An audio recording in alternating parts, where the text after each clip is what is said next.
मैं सबसे पहले मॉक ड्रिल कार्यक्रम में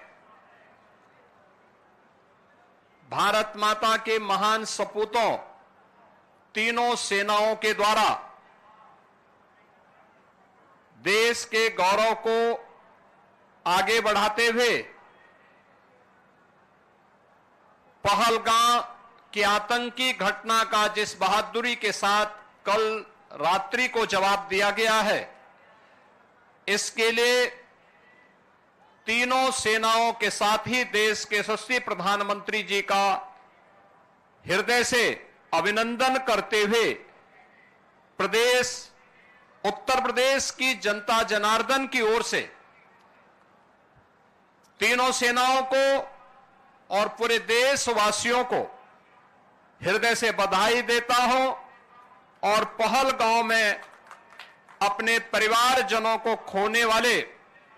उन सभी परिवारों के प्रति संवेदना व्यक्त करते हुए दिवंगत आत्माओं के प्रति भी अपनी विनम्र श्रद्धांजलि अर्पित करता हूं। ऑपरेशन सिंदूर उन बहन और बेटियों के प्रति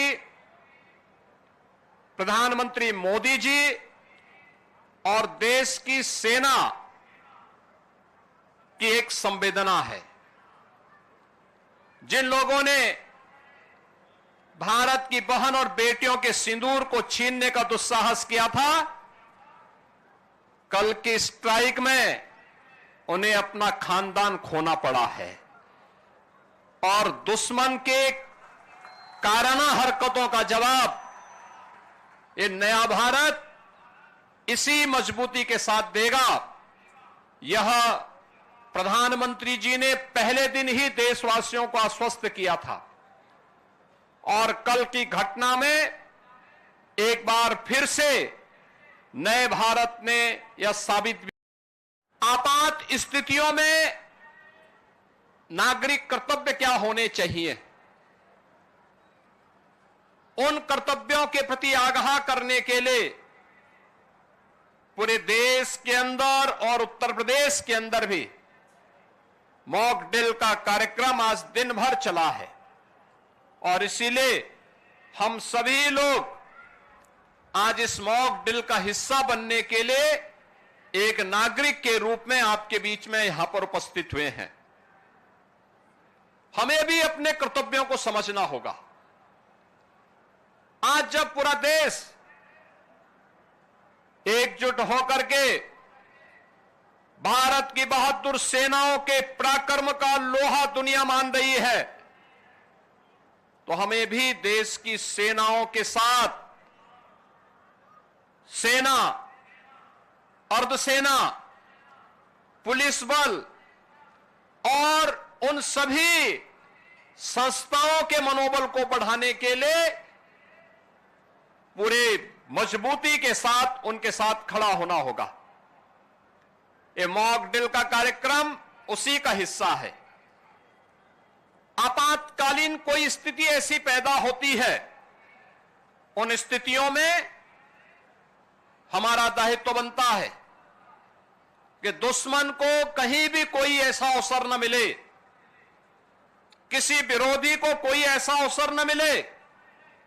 जिससे जन धन की कहीं हानि हो। उससे बचाव करने के लिए क्या उपाय हो सकते हैं। आपने देखा होगा कि किस तरीके से क्रमबद्ध तरीके से सिविल डिफेंस ने, एनडीआरएफ ने आपके सामने उसका एक प्रदर्शन किया है और यह केवल एनडीआरएफ या सिविल डिफेंस के लिए ही नहीं, केवल एनसीसी, एनएसएस, स्काउट गाइड या एसडीआरएफ या होमगार्ड या आपदा मित्रों के लिए ही नहीं, आम नागरिकों को भी इनके साथ जुड़ना पड़ेगा, देखना पड़ेगा, अपने कर्तव्यों के प्रति आगाह होना पड़ेगा। और यही वर्तमान समय में पूरे देश के प्रति प्रत्येक नागरिक का दायित्व बनता है कि देश पहला, हम देश के आन मान और शान के साथ किसी को भी खिलवाड़ नहीं करने देंगे। भारत माता के खिलाफ जिन लोगों ने साजिश रची है, इसमें सेना की कार्रवाई का पूरा समर्थन करते हुए प्राण प्रण से उनके साथ एकजुट होकर के उनके मनोबल को आगे बढ़ाने के लिए हम भी कार्य करेंगे। और हमारे गांव में, हमारे शहर में, हमारे मोहल्ले में जहां कहीं भी सुरक्षा से संबंधित कोई मामला आता है, जहां कहीं भी